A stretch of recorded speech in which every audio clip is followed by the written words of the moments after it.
নমস্কার। আজকের আমার গল্পের নাম মুক্তিযোদ্ধা। গল্পটা অনেক পুরনো।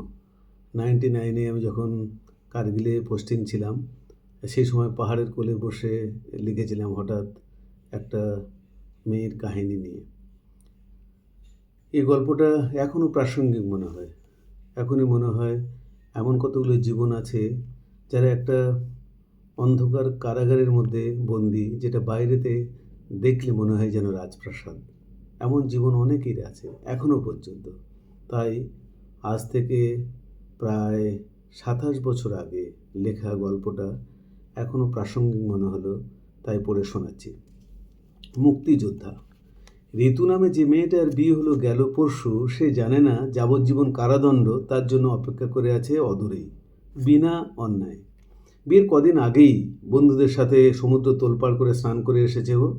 বন্ধুদের সাথে পিকনিকে গিয়েছে, মাতিয়েছে পুরো দিনটা, কলেজের ফাংশনে নেচেছে, বাড়ির অমতে ধেই ধেই করে।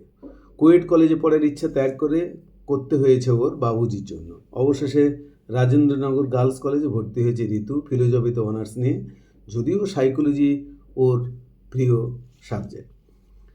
দেখ ঋতু, দিনে দিনে বড় হচ্ছিস, এখন আর ধেই ধেই করে নাচাটা ভালো দেখায় না, বুঝলি? মা, তুমি তুমি এসব বলছো আজকাল? তুমি না বাবুজির সাথে লড়াই করো মুক্তিযুদ্ধ নিয়ে, মুক্তি নিয়ে? নারী মুক্তি মানে এই নয় যে নিজের খুশি মতো যা মনে হবে তাই করবে, এই বয়সেও নাচবে। কি বলছো কি মা? এখনও আমি 18 কমপ্লিট করিনি। তাতে কি হয়েছে জানিস? তোর বয়সে আমার বিয়ে হয়ে গেছিলো। তোমার সময় আর আমার সময়ের মধ্যে অনেক পার্থক্য মা। একসময় সতীদাহ প্রথা ছিল, পর্দা প্রথা ছিল, আজকাল ওসব উঠে গেছে। মেয়েরা অনেক এগিয়ে গেছে। উঠে গেছে বললেই হলো? পেপারে পড়িস না মেয়েদের নিয়ে সব খেলায় এখনও চালু আছে রীতিমতো? বলতে পারিস আগে গোপনে হতো আর এখন সেটা হয় ওপেনলি। মা, তুমি কি আমায় ভয় দেখানোর জন্য সব বলছো? না ঋতু, আমি তোর ভালোর জন্য বলছি। তুই জানিস তোর বাবুজির ইচ্ছে নেই তোকে আর পড়াশোনা করানোর। সে তো বাবুজির কথাবার্তায় বেশ বুঝি মা। বাবুজি তো সারাদিন দোকানে ক্যাশ বক্সের সামনে বসে থাকে। বাবুজি কী করে জানবে মা পড়াশোনার জগৎটা কীরকম, কিংবা বাইরের জীবনটা কত বড়? দেখ ঋতু, তোর বাবুজির সাথে লড়াই করে করে আমি একটা এই জায়গায় এসে আজ পৌঁছেছি। আর বাড়াতে বলিস না এই যুদ্ধটা। কী এমন জায়গায় এসে পৌঁছেছো শুনি? আজ এই যে তুই যুক্তিতর্ক দেখাচ্ছিস আমার সাথে, এই যে কলেজে যাচ্ছিস, যদি না লড়তাম বাবুজির সাথে, তোর বাবুজির এই সোসাইটির সঙ্গে, তাহলে তুই মুখ ফুটে কোনো মন্তব্য করার সাহসই পেতিস না এমনি করে, বুঝলি? সে তো আমি জানি মা। আমাদের এই যে ব্যবসায়ী সমাজটা কত কনজারভেটিভ, বুঝি না ভেবেছ আমি? আমাদের সমাজের সকলেই এরকম যে তা নয়। তাই নয় আবার কি, এর বিরুদ্ধে আমাদের লড়তে হবে মা। আমরা পড়াশোনা শিখছি, আমাদেরকে বুদ্ধি নিয়ে যুক্তি নিয়ে চলতে হবে। এসব সংস্কারের বিরুদ্ধে যুদ্ধ করতে হবে, কাটিয়ে উঠতে হবে। নইলে উপায় কোথায় মুক্তি পাওয়ার? কাটানো বললেই কাটানো ঋতু? তুই হয়তো জানিস না ভালো করে, কুসংস্কার এমন একটা জিনিস, মানুষ মরে যায় তবু সেটা ত্যাগ করতে পারে না, তাকে কাটাতে পারে না। অক্টোপাসের মতো সে, কিংবা তার চেয়ে ভয়ঙ্কর বলতে পারিস। তা তো আমি জানি মা। আর তুমিও তো বোঝো। আমার ঠাম্মাকে দেখে আমি বুঝিনি? ঠাম্মা নাকি শ্বশুরবাড়িতে বিয়ে করে সেই যে ঘরেতে ঢুকেছিল, মরার পরে ঘর থেকে বেরিয়েছে। ভাবলে সারা শরীরটা আমার কাঁপে থরথর করে। তোর ঠাম্মা কেন, আমার কথাই ধর না। তুই জানিস হলুদ ছাড়িয়ে এসে সেই যে ঘরে ঢুকেছি, তারপর পুরো 5 বছর পরে ঘর থেকে বেরিয়েছিলাম, তাও আমার বাবুজির মরা মুখ দেখতে হসপিটালে। তুমি 5 বছর এক টানে ঘরের মধ্যে পড়েছিলে কয়েদির মতো। কি করে ভেজেছিলে মা? এরই নাম জীবন দিতু। ভাববি আর এক আর হবে আর এক। আমি কি জীবনে ভেবেছিলাম যে একবার যে খোদ শহরের লোক এত কনজারভেটিভ হতে পারে? বাবুজিকে কিছু বলতে না মা, বলতাম না আবার। আজ তুই বড় হয়েছিস, বলতে লজ্জা নেই? আমি কম করে 2 বছর তোর বাবার সাথে ঘুমাইনি এক বিছানায়, শুধু এই জন্যই। বাবুজি সত্যি অদ্ভুত ধরনের। বিয়ের আগে যা করো, বিয়ের পরে মেয়েদের যা কিছু সব ঘরের মধ্যেই হওয়া ভালো। কি কথার ধরন সব! আমার খুব রাগ হয় যেন মা। শুধু তোমার ভয়ে কিছু বলতে পারি না, নইলে তোর বাবুজি তবুও তো অনেক ভালো। ভালো বলছো কী করে? ভালো এই জন্যই, তোর ঠাকুমার মরার পরে আমাকে নিয়ে অনেকবার বাড়ির বাইরে বেরিয়েছে। কেন, বুড়ো বেঁচে থাকতে যেতে পারো নাকি? জানিস না তোর দাদা কেমন লোক ছিল? আমি বিয়ের 7 মাস পরে যখন বাবার অসুখের জন্য দেখতে যাব বলে জেদ করি, তখনও বুড়ো কী বলেছিল জানিস?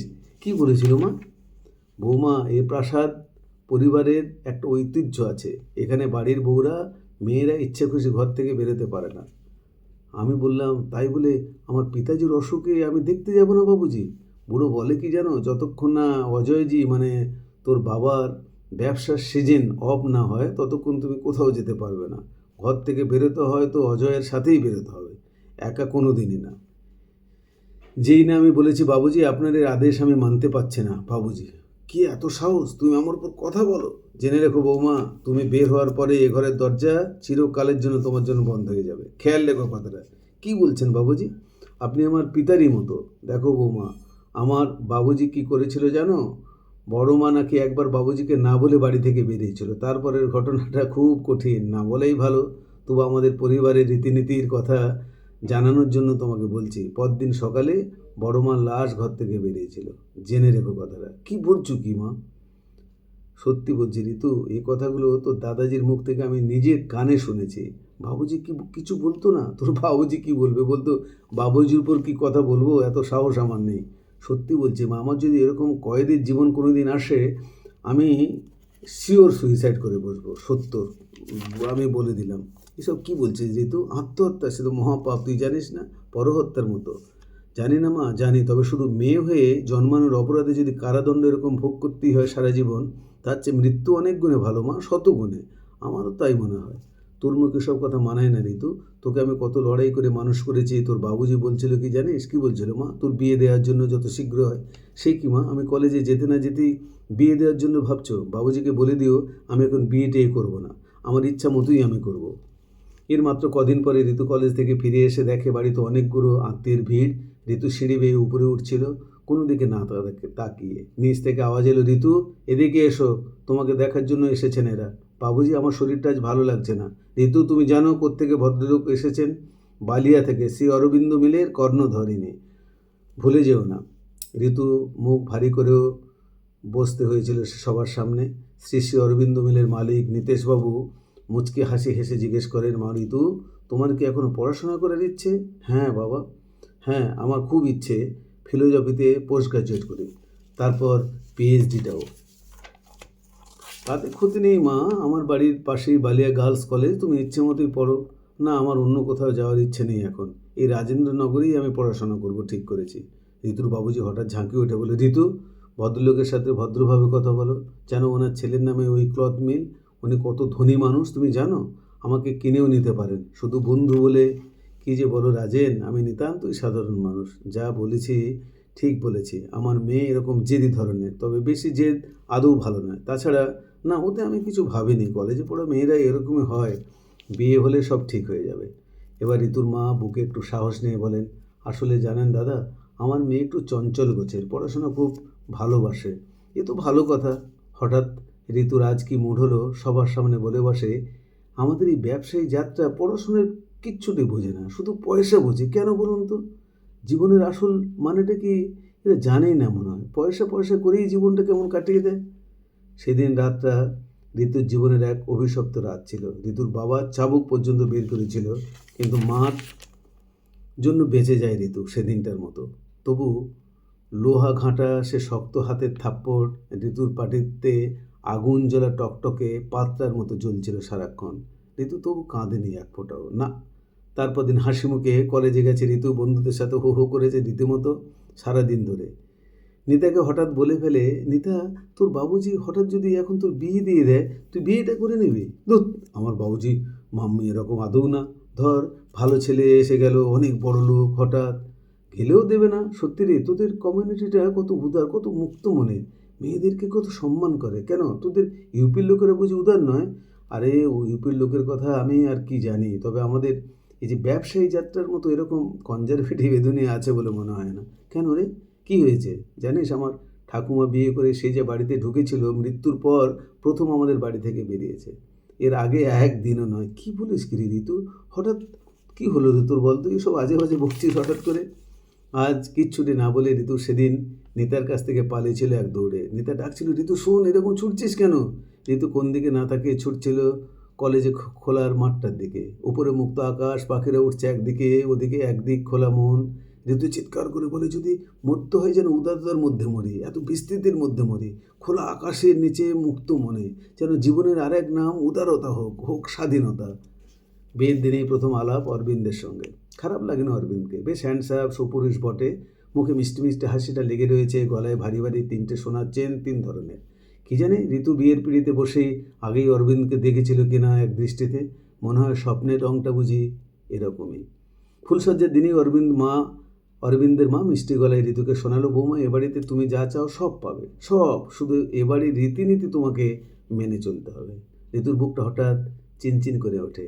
যে মেয়েটা গেল পরশু বিয়ে হয়েছে, সে কি জানে আর কদিন পরেই তার জন্য যাবজ্জীবন কারাদণ্ড অপেক্ষা করে আছে অদূরেই।